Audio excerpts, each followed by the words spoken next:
Hola, muy buenas a todos. ¿Qué tal? ¿Está siendo una buena conferencia? ¿Estáis disfrutando? ¿Sí?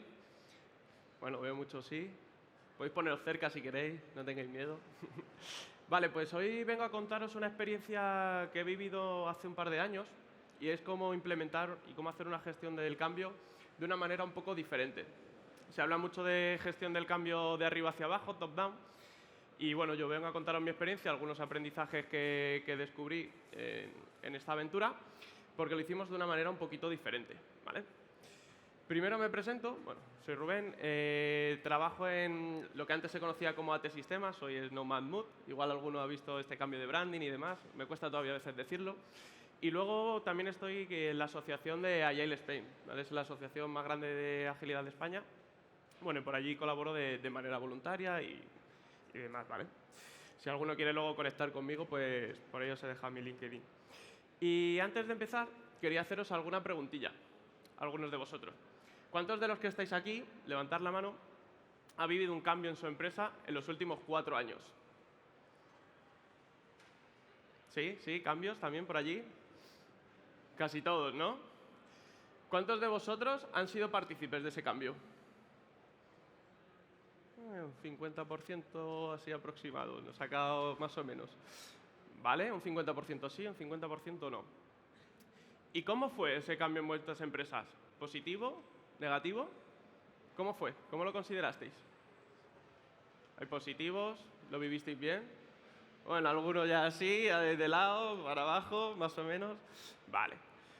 Bueno, pues os pongo en situación de cuál era la dificultad que había en esta organización, en este cliente en el que estuvimos trabajando.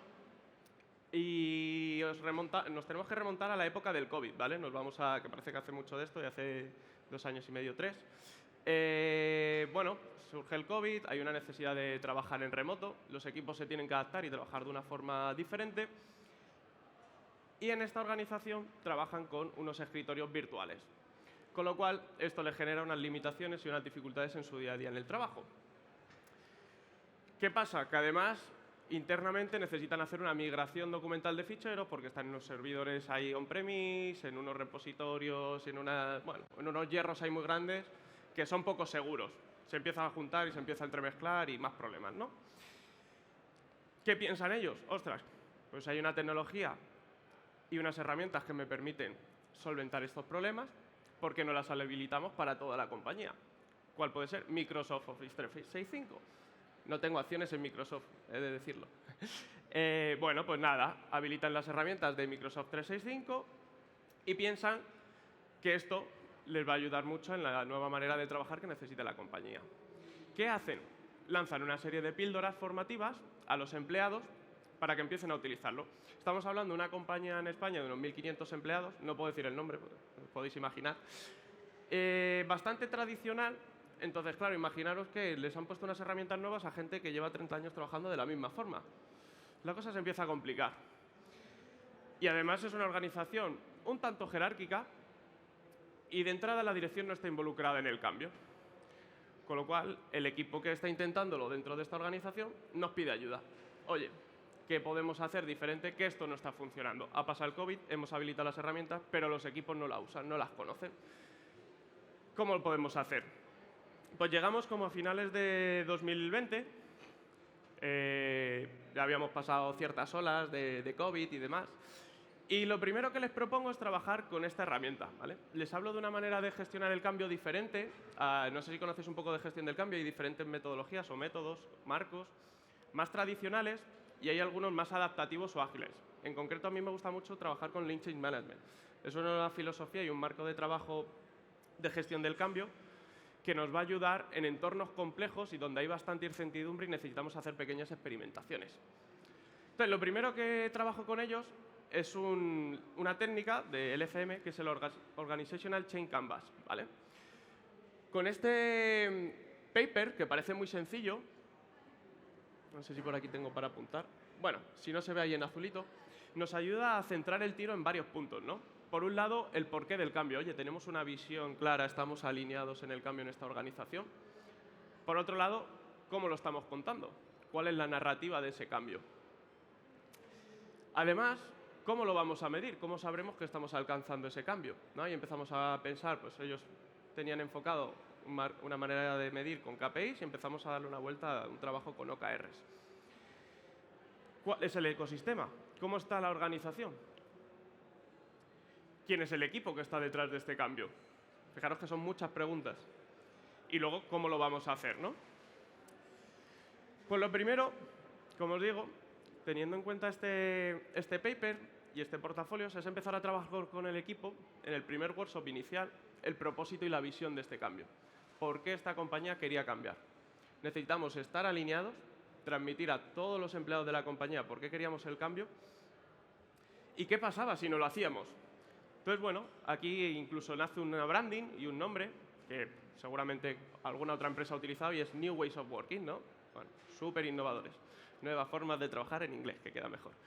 Pero bueno, le damos ese nombre, ese branding, y definimos que no solo son herramientas. Lo que tratamos de compartir con los empleados es que es una nueva cultura, una nueva forma de trabajar, una revolución que ha llegado a la empresa, que nos va a permitir ser más competitivos, no estar lejos o fuera del mercado en unos años, optimizar el día a día.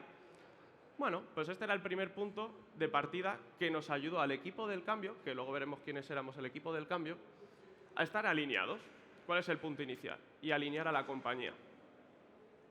Segundo punto, la narrativa del cambio. Lo veíamos antes en el paper. ¿Qué historia hay detrás de este cambio? ¿Qué queremos contar? ¿Por qué el cambio? ¿A quién impacta?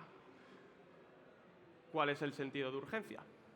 Entonces, aquí también hay un framework o un toolkit que es un storytelling Canvas, por si lo queréis utilizar, ¿vale? Pues esto no es más que lo mismo. La derecha es un pantallazo de un Miro de varias sesiones de workshop en la que estuvimos trabajando esa narrativa del cambio. ¿Con esto qué obtuvimos? Saber contar la historia que había detrás de ese propósito. ¿Y para qué lo utilizamos? Creamos un vídeo para la organización. Cuando hicimos un lanzamiento, lanzamos ese vídeo que contaba qué era ese cambio y qué impactaba, por qué era importante. Y luego también, bueno, otras acciones de comunicación que fuimos haciendo durante el año y medio que estuvimos, pues os podéis imaginar, newsletters que hablaban del cambio, ciertos comunicados, etcétera, vídeos en las oficinas, papers y demás, ¿vale? Entonces, como os decía al principio, igual que la visión es importante, también qué historia queremos contar de este cambio. ¿Qué más? Lo veíamos en el paper inicial, el ecosistema. Cuando hablamos del ecosistema, lo que nos propone el Lean Change Management es observar dónde estamos y cómo vamos a impactar a todo el sistema y a toda la organización. Oye, ¿dónde estás tú y dónde quieres desplegar ese cambio y viralizarlo? Si os fijáis a la derecha, lo mismo, una imagen de una captura de Miro, un poquito editada, os lo tengo que reconocer, en la que vemos al CEO y debajo del CEO 16 áreas. Claro, aparte de esos 16 áreas y esos 16 departamentos, hay equipos debajo. ¿Hasta qué nivel? Vamos a meter la lupa en cada uno de esas cajitas. Observamos a nivel CO-2, más equipos. Incluso en algunas áreas tenemos que llegar a CO-3. El ejemplo de IT. CO-1 Operating Office, CO-2 el área de IT, CO-3 los equipos de IT. ¿Vale? Otras áreas, por ejemplo, como puede ser comunicación, pues directamente era un propio equipo. Claro, os decía antes, no os he contado quién era el equipo del cambio. Aquí lo veis reflejado. Una parte del equipo era técnico, porque había una gestión de documentos, unas migraciones que realizar, etcétera, como os decía al principio, para esos problemas que tenían, que había que trasladar a esa suite de Office 365 y a esa nube. Y otra parte del equipo del cambio, éramos un equipo multidisciplinar, era el equipo de People, el equipo de recursos humanos. Y ellos sí que estaban en una capa un poquito por encima, a nivel CO-2, con lo cual tenían una visión un poquito más grande de la organización. Pero claro, yo me preguntaba, ¿y cómo lo hacemos? Porque son 1.500 personas. Fijaros lo abajo que estamos y a todos los puntos que hay que llegar de la organización. ¿Cómo van a conocer ese cambio? Pues seguimos el enfoque del Lean Change Management. Para aquellos que no lo conozcáis, es esa imagen que veis en el medio. Y lo que nos habla LCM es de, lo primero de todo, recogida de insights, ¿vale? ¿Qué información tienes? ¿Dónde estás ahora mismo? ¿Cómo lo hicimos? A través de formularios, de entrevistas one-to-one o entrevistas de equipo y a través de las observaciones métricas de uso.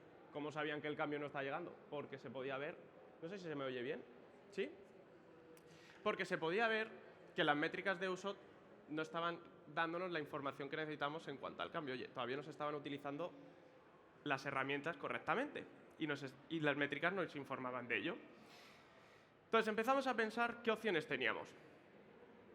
Hicimos varios workshops, estuvimos dándole vueltas y en una de estas, pues en el equipo propusimos trabajar con lo que vamos a hablar durante la charla bastante de ello.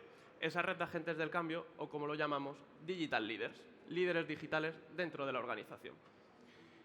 Y dijimos, vale, ellos tenían bastante miedo de, oye Rubén, pero esto va a funcionar, no va a funcionar. No lo sé, vamos a probar. No sé si esto va a funcionar. Lógicamente tenía experiencia que en otros sitios sí me había funcionado, pero este contexto, esta organización era diferente. Puede ser que no funcionara. Probemos, experimentemos, hagamos un experimento, que es lo que nos habla Lean Change Management. Y en base a eso ajustemos y tomemos nuevas opciones o nuevas decisiones. Claro, ¿con quién empezamos a hacer el primer experimento con esta red de Digital Leaders? Con el área de IT, ¿no? Normalmente suelen empezar por allí los cambios a veces, o por People y demás. Bueno, gente más afín a la tecnología. Y bueno, también dentro de nuestro equipo, como teníamos personas del área de IT, pues nos resultaba como más cómodo poder empezar por allí.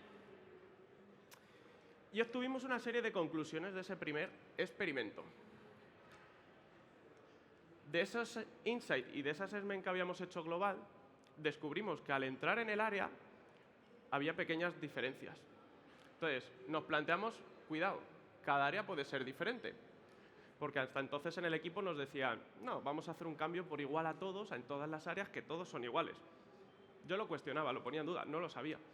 Pero al investigar y al entrar dentro de este área nos dimos cuenta que era diferente. Por otro lado nos dimos cuenta que los equipos no conocían el cambio.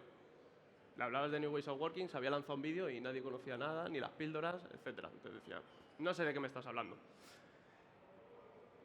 También nos dimos cuenta que necesitamos a gente repartida en el sistema y en los equipos, esos agentes del cambio, esos empleados. Había una parte importante también de capacitar. Oye, estás habilitando nuevas herramientas, has enseñado a la gente a utilizarlas. Y por último, encontrar los puntos de dolor, porque a través de los puntos de dolor íbamos a ser capaces de proponerles soluciones con las nuevas herramientas que les aliviaran y les mejoraran su día a día, que es de lo que trataba el proyecto, de esa satisfacción y mejorar. Yo os pregunto, de los que estáis en la sala, ¿cómo os comeríais un elefante?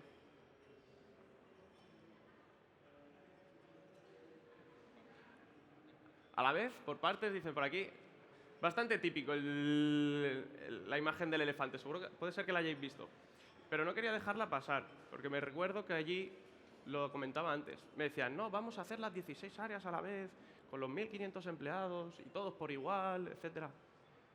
No es viable. Y además nos vamos a encontrar realidades diferentes. Cuestionémoslo. Troceemos el cambio y hagámoslo de a pocos, ¿vale? Cada fase y cada prueba nos va a permitir avanzar y mejorar aquello que estamos realizando. Pues con todo esto empezamos a idear o a definir un plan del cambio. Ya habíamos hecho ese primer experimento, teníamos en mente algo de una red de Digital Leaders, algo de la narrativa, teníamos la visión ya clara.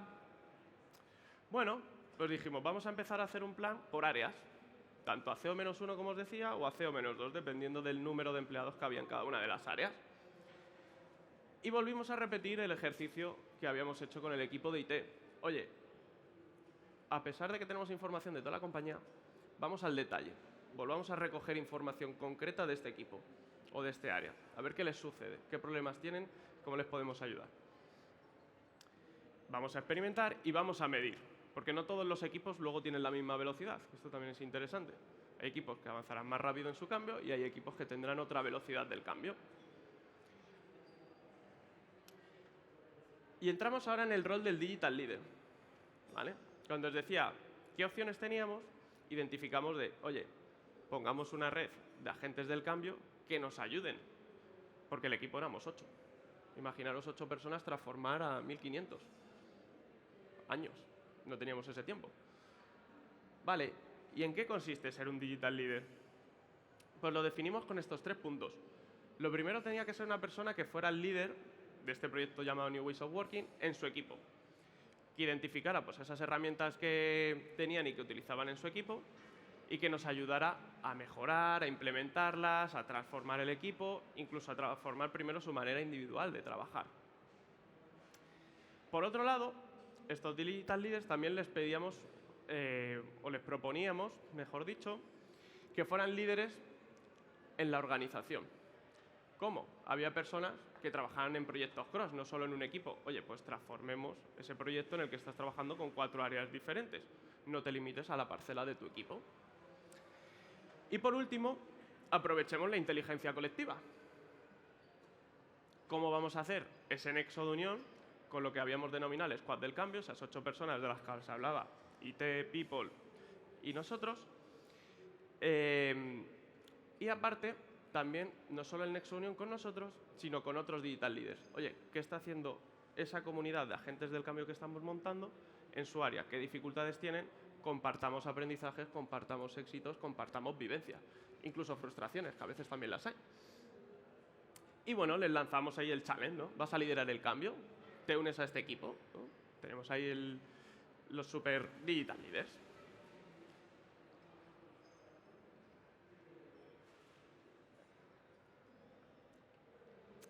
¿Qué tipo de perfiles y cómo hicimos la selección? Pues lo primero que tenían que ser perfiles con una inquietud y con una apetencia a querer cambiar, ¿no? Gente inquieta, gente atrevida, gente valiente, que le gusta salir de su zona de confort, que le apetecía probar esto. Y eso no quiere decir gente joven. Tenemos en el equipo Digital Leader personas con 50 años que llevan 30 años en la empresa, pero les apetecía hacer algo diferente y nuevo y salir un poco de su zona de confort. Y nosotros identificamos como equipo 3 perfiles que nos podrían ser interesantes recolectar en esa comunidad que íbamos a montar. Por un lado, hablamos de los conectores. Son las personas que conectan en la organización, los networking. Ese típico compañero que tienes, dices, está en todos los lados, macho.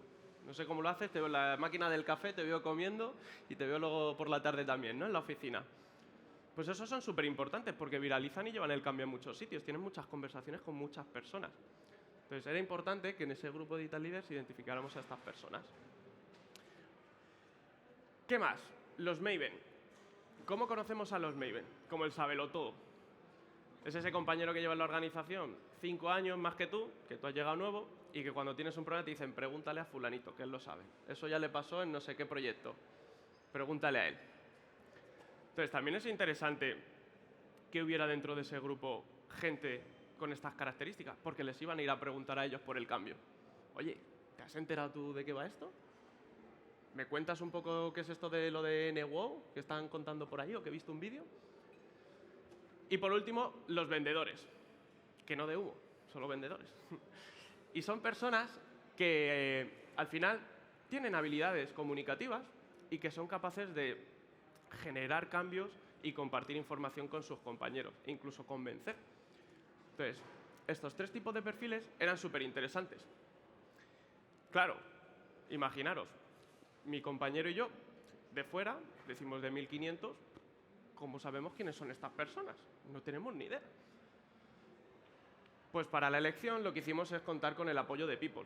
Era parte del equipo, teníamos a los HRBP, 3 de ellos dentro del equipo, y les dijimos, oye, mira, creemos que estos perfiles pueden ser interesantes, con estas habilidades, nos gustaría que nos echarais una mano a buscarlos dentro de la organización.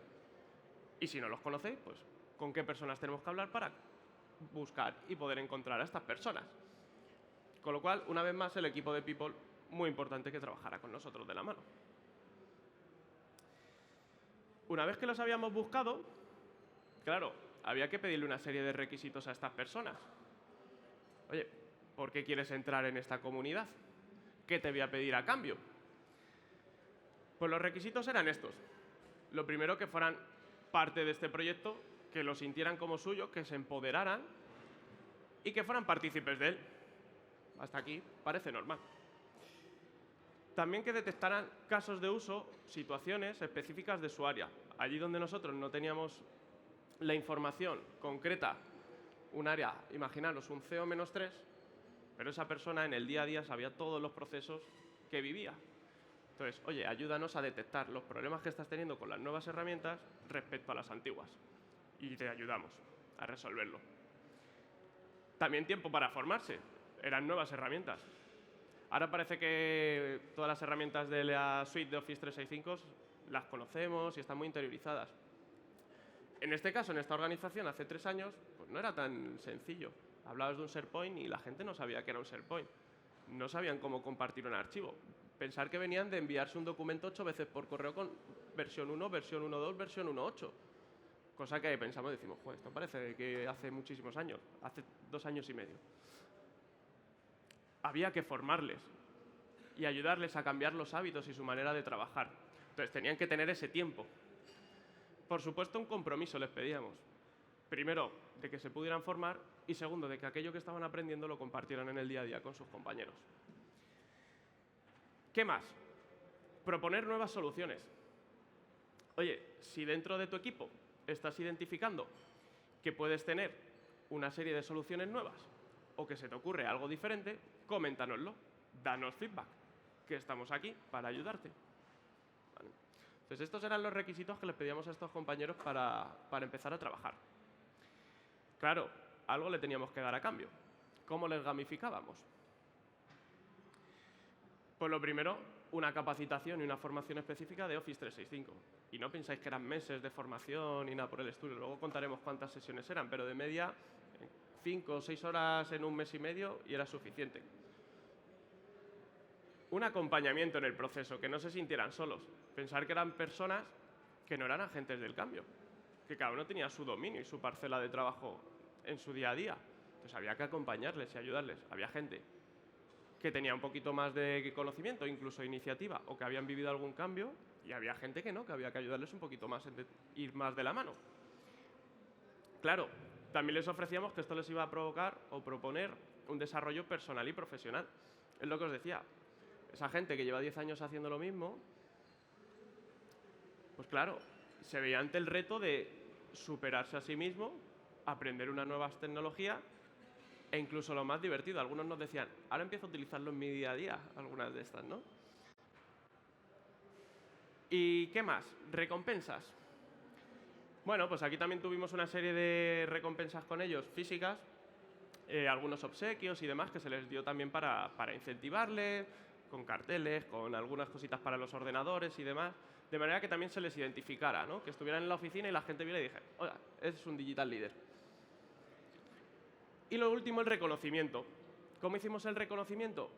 El feedback a través de las personas de People, súper importante. Es decir, yo como Digital Leader podía solicitar feedback a People y esto se anclaba en una herramienta interna, con lo cual eso para la persona era un reconocimiento súper interesante que luego podía llevar a una evaluación con un manager o a un intercambio con un manager. Y luego creamos en interno una skill que le llamamos Digital Leader. Y bueno, tenían una plataforma en interno y bueno, pues allí tenían todo su insignia y se sentían súper orgullosos, ¿no? Como el que se saca la certificación de Azure o de Google Cloud. Os lanzo una pregunta. ¿Cuántos Digital Leaders pensáis que necesitamos para hacer este proyecto y este cambio? Lanzaros, subasta. Venga. 100. ¿Quién da más? ¿Quién da menos? ¿Alguien más de 100? ¿Quién piensa más de 100? Uno piensa más de 100. ¿Menos de 100? ¿Cuántos pensáis menos de 100? El valiente, ¿eh? Pues 200 personas. 200 Digital Leaders conseguimos. Repartidos por las diferentes áreas. Si os vais a la imagen de más arriba del ecosistema, había áreas en las que a lo mejor era necesario 1 o 2 Digital Leaders. Comunicación, 10 personas, pues 1, 2 Digital Leaders podría ser suficiente. Claro, en un área como operaciones, con 700 personas, pues no sé, no recuerdo el dato, 50, 60 Digital Leaders puede ser que necesitáramos. ¿Y por qué? Bueno, aquí os quiero traer la curva de la difusión de la innovación de Berry Rogers. Podéis buscarlo en internet porque No sé, ¿cuántos de vosotros la conocéis, esta curva? ¿La habéis visto anteriormente? ¿2, 3, 4? Vale. Os voy a contar por qué nos pareció interesante. Entonces, primero os digo lo que nos cuenta Rogers sobre esto, y lo que nos dice Rogers es que ante un proceso de innovación hay diferentes grupos y masas sociales. Están los innovadores, los early adopters, early majority y demás. Los innovadores somos nosotros, las personas que estamos innovando y trayendo este proceso de transformación nuevo. ¿Quiénes son los early adopters? Bueno, pues esos digital leaders que estamos buscando. ¿Cómo se comportan los early adopters? El follower, el compañero que le dices, oye, tengo una nueva tecnología, he descubierto esto, y te dice, hostia, vamos a probarlo. ¿Qué pasa? Que los early adopters tienen que convencer a la mayoría temprana. Siguiente grupo de 34% representativo. Esta mayoría temprana es crítica con la solución. Esta mayoría temprana, si no encuentra un beneficio en tu solución, en tu proceso de innovación, no se va a mover, no va a cambiar. No es el flipado al lado tuyo que te está diciendo, venga, vamos a probarlo con todo. Y ahí es donde el 70% de los procesos de innovación mueren y se produce lo que se dice de chance, el abismo. ¿Vale? ¿Qué pasa con el resto de la masa social o de la organización? Que una vez que has convencido a esa mayoría temprana, son seguidores. El late majority son seguidores. Oye, la mitad del equipo está haciéndolo, la mitad de la organización está haciéndolo. ¿Qué hago yo que estoy aquí? Pues doy el paso y me voy con ellos. Y los laggards son los rezagados. Siempre dirán que no. Siempre dirán que no el cambio. Aunque sea maravilloso, siempre te dirán que no lo necesita. ¿Vale? No sé cómo vamos de tiempo. ¿10? ¿Mitad? Vale, genial. Entonces me extiendo un poquito más. ¿Por qué es importante tener en consideración estos datos? Porque es lo que os digo, estos grupos poblacionales y este porcentaje es súper interesante porque es representativo. Y yo, con mi experiencia, he jugado mucho con esto al quién es quién. Seguramente de esta sala, si empezara a poner posits, habría un 2,5% que somos innovadores. Igual un poquito más, que estamos aquí en una feria tequi y bueno, puede ser que subamos un poquito más. Habría un 13,5% que serían early adopters. Un 34% de los que estamos aquí, mayoría temprana. Y así sucesivamente. Comprobarlo con vuestros equipos, ver cómo se comportan. Veréis que estos porcentajes se corresponden en la familia, en el grupo de amigos. Si tenéis un espectro de 10, pues puede variar más. En cuanto subís un espectro de 20, 30, 40 personas, los números suelen funcionar. Entonces, ¿qué decíamos nosotros? ¿Qué les proponíamos? A mí me llamaban en ese momento de todo. ¿Pero cómo vamos a tener a 200 personas? Es que las necesitamos. Es que tenemos que transformar a 1.500. Necesitamos a un 13,5% de followers. 8 personas no vamos a cambiar esta organización. Bueno, pues llegamos a alcanzar ese número de 200.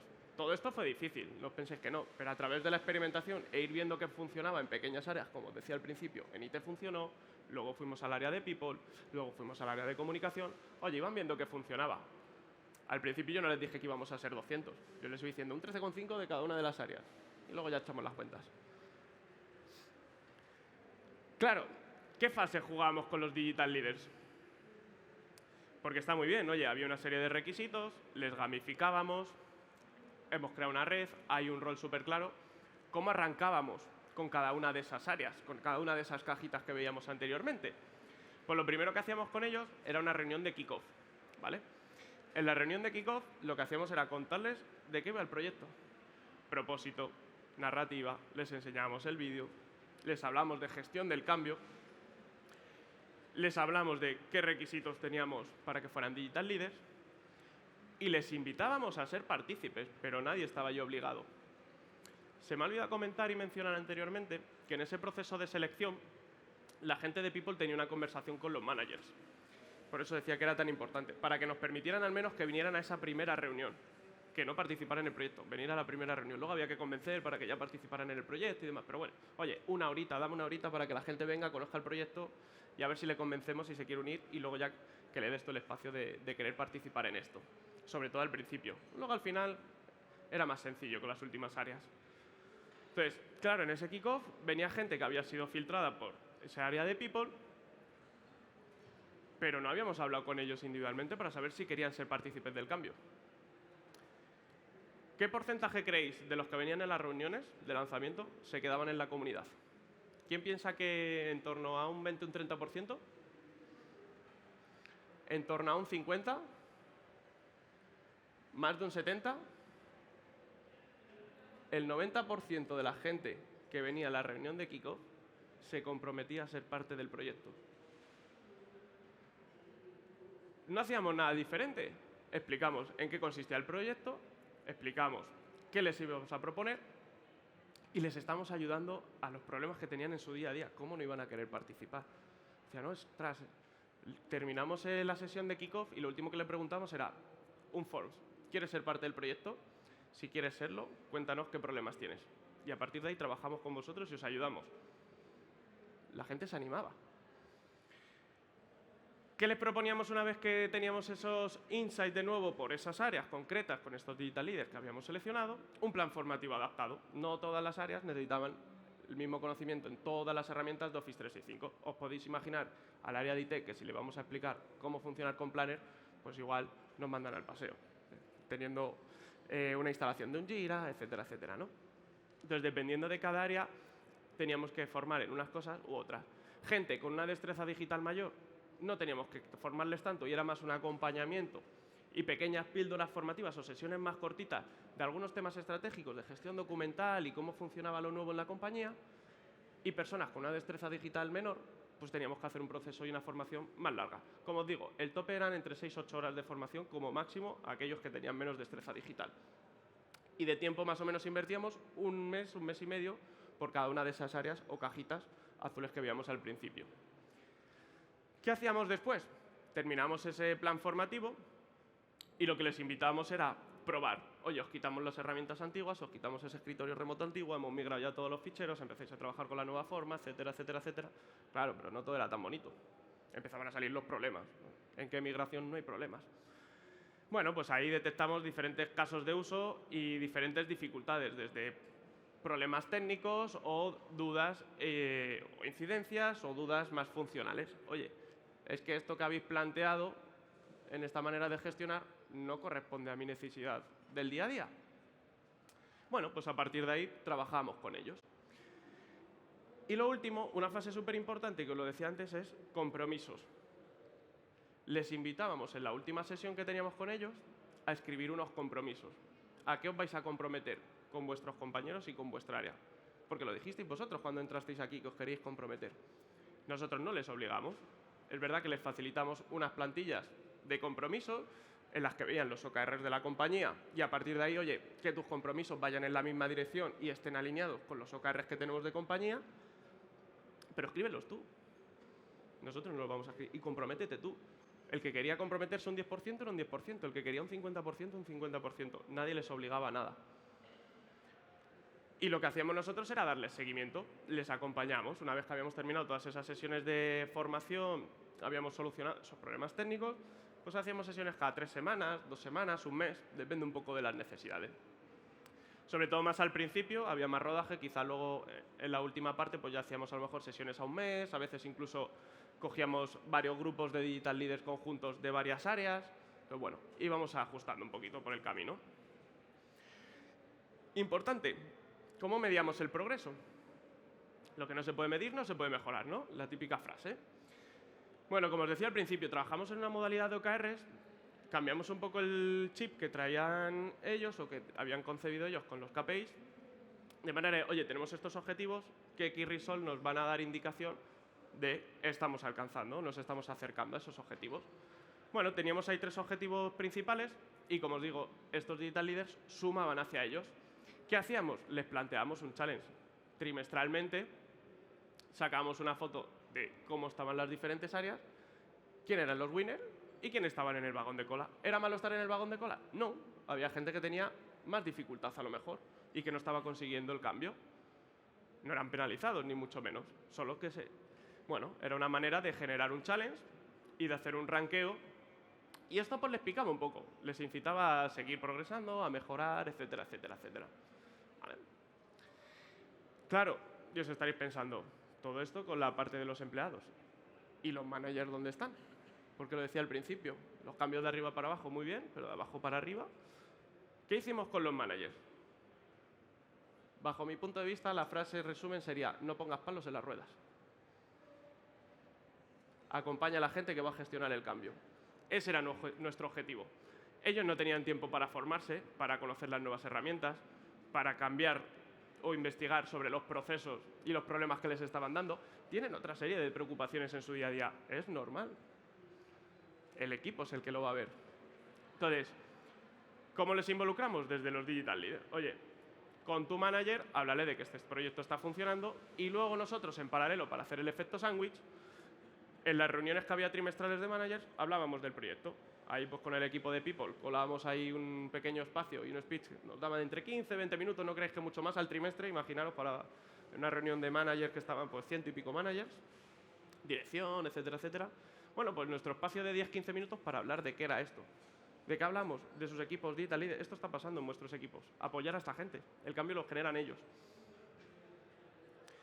Y bueno, luego tenían también un canal de Teams, pues bueno, por allí aprovechamos a darles según qué información, comunicación. Los managers miran mucho las métricas. Cuando vimos los OKR, si veían también ahí ese ranqueo de sus áreas, preguntaban, uy, ¿por qué mi equipo está el 16 o el 15 o el 14? Bueno, pues mira, tu equipo está teniendo esta dificultad, nos está costando esto, no es que no quieran cambiar, pero oye, esto nos está costando, ¿no?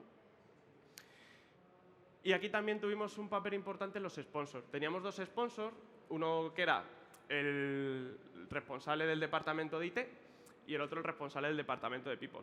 ¿Por qué eran importantes? Porque si no, no podíamos colar en esas sesiones nuestro libro, ¿no? No podíamos hablar de este cambio que era lo que queríamos. Entonces, si ellos no nos daban ese foro, pues había que convencerles de, oye, darnos 15 minutos. El primero fueron 10 y el último, si no recuerdo mal, 20-25 minutos y hubo muchas preguntas de esto. Y se empezó a generar un run entre los managers de Digital Leader. Empezaba la compañía a hablar de Digital Leader. Digital Leader, ¿qué es eso, no? Aquí os quiero hablar también de algunas respuestas que tuve del sistema. ¿Vale? Cuando tú provocas un cambio en una organización, desde mi óptica, y Lean Change Management también habla de esto, no son resistencias al cambio. Son respuestas que te está dando el sistema. Intervengas o no intervengas, provocas algo en el sistema. Si tú ves algo en el sistema y decides no intervenir, ejemplo, una persona desalineada totalmente con el cambio, que está hablando mal del cambio, si tú no decides hacer nada, estás accionando sobre el sistema. Si tú decides hacer algo, también tienes un impacto sobre el sistema. Es importante tener esto en mente. Y aquí vemos algunas respuestas del sistema. ¿Cuántos de vosotros nos sentiréis identificados con alguna de estas? Pues la gente tenía confusión. ¿Cómo trabajar la confusión con los equipos? Explicando de qué iba esto. ¿Y quién lo hacíamos? ¿Nosotros? No, sus compañeros. Yo no podía convencer a nadie de la organización si yo no conocía su trabajo diario. ¿Cómo yo voy a legitimar a alguien que lleva 20 años haciendo su trabajo? Que le haga su compañero de mesa. Que él sí conoce los beneficios de trabajar de esta nueva manera. Entonces, bueno, por aquí es importante que los tengáis en cuenta porque son comportamientos que se suelen dar en las organizaciones. Entonces, cuando los identifiquéis, que sepáis eso. Hagáis o no hagáis nada, estáis teniendo un impacto en los equipos. Y por último, porque quiero dejar un poco de espacio para debates, preguntas, que seguro que os vienen a la mente dudas y demás, y me apetece compartir con vosotros, algunos learnings. He dejado 9 que son los que yo he querido recoger como más importantes, ¿vale? El cambio implica personas. No lo olvidemos. Las personas tienen sus situaciones, tienen sus emociones, tienen sus vivencias, tienen su vida personal, aparte de la laboral. Entonces, eso hay que tenerlo en cuenta. Por lo tanto, tener al equipo de People involucrado para nosotros fue un factor diferencial. ¿Qué más? Como os decía al principio, tener una visión y un propósito nos permitió alinearnos desde el inicio. ¿Nos costó? Sí, pero una vez que tuvimos eso, las cosas fluyeron muchísimo mejor, porque sabíamos por qué queríamos hacer el cambio en esa compañía. Y a través de eso fuimos capaces de generar el sentido de urgencia. Oye, ¿qué pasa si no cambiamos? Porque no podíamos permitirnos cambiar a 5 años. ¿Qué más? Los motores del cambio son los propios empleados de la compañía. No necesitamos buscarlos fuera, estaban allí. Solo que había que investigar, invertir el tiempo, hablar con ellos, observarles, preguntarles. Otro punto que os invito y que me llevé yo de aprendizaje es la experimentación y la adaptación. Como os dije, cuando llegué, lo que nos planteaban ellos fue duro. Proponer este cambio era, bueno, tú dibújame aquí un roadmap de qué es lo que vamos a hacer. Digo, vale, yo te lo pinto. Pero luego yo sabía, interiormente con mi compañero decíamos, bueno, vamos a pintarles un roadmap de esto va a ser así, pero sabemos que tendremos que ir ajustando sobre la marcha. Si ellos están tranquilos teniendo el roadmap, que lo tengan. Sabemos que llegaremos al objetivo, lo tenemos todos claro, el camino vamos a ir descubriéndolo juntos. Teníamos algo a alto nivel, pero con cada área no podíamos anticipar todos los detalles de todo lo que nos iba a pasar, porque hasta que no estabas trabajando con ellos, no lo encontrabas. Entonces, experimenta y adapta, súper importante. Incentivar. ¿Cómo incentivar a los equipos o a los digital leaders? De muchas maneras. Os enseño algunos puntos antes de gamificación. Otros que me vienen a la mente era celebrar los logros. Por ejemplo, recuerdo una reunión de estas de los managers que tuvimos de las últimas 20 minutitos. Le dimos 3 minutitos a uno de los digital leaders que había conseguido transformar un área bastante grande. Oye, tuvo su momento de explicación y de contar qué había hecho. ¿Qué más? Encontrar los puntos de dolor. Antes hablaba mucho de esto. Cuando trabajas un cambio desde el dolor de los equipos, es más fácil que te digan, oye, ayúdame. Si tú en lugar de decirle, oye, tenemos que cambiar, le dices, oye, ¿qué problema tienes? Ya a partir de ahí trabajas, seguramente la persona sea más afín a decir, ostras, venga, cojo tu mano, ayúdame y vamos a trabajar juntos. Como os decía anteriormente, mirad la organización como ese ecosistema, como ese sistema global. Ver dónde estáis y a partir de ahí cómo podéis hacer para impactar en todas las áreas. Si sois una organización más chiquitita, será un poquito a lo mejor más sencillo. Si es una organización más grande, pues tendréis que profundizar un poquito más. Esto es un mantra que había cuando llegué. Es que este cambio va a ser difícil porque es un cambio técnico. Son herramientas tecnológicas. No, es un cambio de las personas. La manera de trabajar de las personas. Que sí, que es tecnología, pero que esta gente usa WhatsApp. Muchos de ellos son influencers o no, escriben blogs, tienen un portátil, tienen un ordenador en su casa. Entonces, no es algo técnico. Las herramientas son sencillas de utilizar.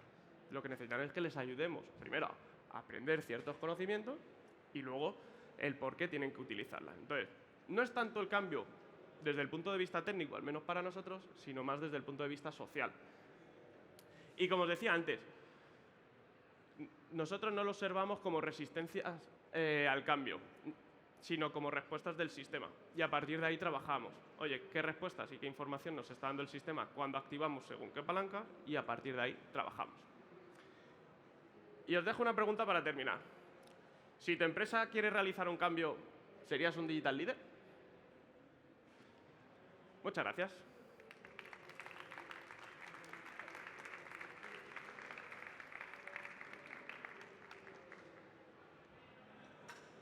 ¿Hay alguna pregunta? Si hay cualquier pregunta, venga, genial. De todas formas, luego por la tarde estaré en el stand de Agile Spain, si alguno quiere charlar y demás, ya estar por aquí todo el día. Gracias, Rubén. A vosotros. Soy María. Hola, María. Dos cosas, porque yo también he hecho, no con ese nombre, pero también tengo experiencia así. ¿Y cómo se relacionan los equipos, áreas que no se suman y que van viendo cómo los otros van haciendo cosas, a veces bien, a veces mal? Porque yo recuerdo que en un momento determinado no querían a estos de los post-it, estos de los flores y no sé cómo, pero hubo un momento en que decía, es que nosotros no somos dinosaurios. Y dije, ostras, cómo empiezan, cómo ha cambiado la valoración que tienen. Entonces, cómo es esa relación y cómo, porque además hay equipos que, claro, ya están trabajando de otra manera. Sí. Y entonces, cómo se relacionan con los que no, ¿vale? Totalmente. Y luego hay una que creo que has mencionado algo, pero no me he quedado del todo. Si puedo te respondo la primera porque si no se me va a olvidar, por serte sincero. Vale, ¿cómo se relacionan? Pues es algo bastante complejo de gestionar, porque había equipos que estaban en el punto nuevo y había equipos que estaban un poco en la parte más atrás. Sí que hicimos ahí un ejercicio, no lo he traído, de priorización de áreas. Entonces sí que hicimos un mapeo dentro de cómo íbamos tocando las áreas, de áreas que interaccionaban o colaboraban más de cerca. Por ejemplo, cuando abordamos operaciones, nos metimos operaciones y trabajamos todo operaciones hacia abajo. Y una vez que habíamos cerrado operaciones, nos íbamos a otro área. Por ejemplo, recuerdo que la parte de legal con la parte de secretaría y no recuerdo qué otro área trabajaban muy colaborativamente, les juntamos. Entonces sí que hicimos un poco ese ejercicio, pero aún así no era sencillo. Había veces que nos venía el manager de turno sobre todo al final, cuando ya estaban mega motivados, de decir, ostras, ¿y nosotros cuándo? Y ahí había que frenar de, bueno, pues es que necesitamos terminar con estas áreas y luego entraréis vosotros, ¿no? Pues sí que fue complicado de lidiar con ello, pero bueno, intentamos hacer, perdón, ese mapeo entre diferentes áreas que tenían correlaciones o trabajos en común. Luego, como te digo, había casos que eran complejos o gente de IT que trabaja cross con 7 áreas transversales de la compañía, pues bueno, ahí se nos complicaba un poco más el tema y a lo mejor había que trabajar en concreto con ese digital leader, con esa persona y demás. Pero bueno, no sé si que te he respondido a la pregunta. Vale, gracias. Si quieres más detalle, luego te puedo contar por eso. más detalle concreto. Y la otra tiene que ver, has mencionado, creo, porque nosotros uno de los problemas que tuvimos también era que ese ser digital leader no se quitaba nada del trabajo que venían haciendo. Entonces era una cosa más. Y al final eso, pues en determinados puestos además, generaba unos problemas tremendos porque no se podía con todo. O en equipos que decían, claro, pero para que tú seas esto, yo me estoy chupando tu 20% que no estás haciendo. Entonces, ¿cómo hacíais con eso? Gracias. Nada, a ti por las preguntas, pues súper acertadas, porque son problemas que yo también he vivido, o sea que me imagino que son patrones comunes. Ahí el trabajo de People fue excepcional, porque era las personas que tenían que buscar y luego el intercambio con los managers. A los managers, cuando les proponíamos que ser un digital leader, les hablamos del mínimo tiempo viable que nosotros considerábamos que necesitaban para poder formarse. ¿Qué dejaban de hacer? No lo sé, nunca no entrábamos a ese detalle nosotros de decir, ostras, ha dejado de hacer la tarea A, la tarea B, la tarea C. Pero sí que les proponíamos ese plan formativo y les hablamos de ese mínimo viable que este proyecto va a llevar. Estaba estimado en torno a un 5 o un 10%. En los meses que eran de formación había veces que llegaba hasta un 15%, pero luego era muy residual el trabajo que tenían que hacer estas personas. Era más de hábitos, de comportamientos, de chip, de ese mindset y de ir cambiando pequeñas cositas o pequeños hábitos en el día a día. Pero sí que teníamos estipuladas esas horas previas y había ese diálogo y esa aprobación del manager. Por eso decía al principio, ¿qué hicimos con los managers? Que no pongan palos en las ruedas, que con eso, que no es poco, cuidado, que ya validen, que lo acepten y demás. Y al principio muchos nos decían que no. Entonces, bueno, pues íbamos a áreas, veíamos quiénes decían que sí, empezábamos por allí y el boca a boca. Gracias por las preguntas. Vale. ¿Alguna más? Siguen habiendo unos minutos. ¿Más preguntas, dudas, sugerencias, comentarios, críticas? No, pues muchas gracias, Rubén. A vosotros.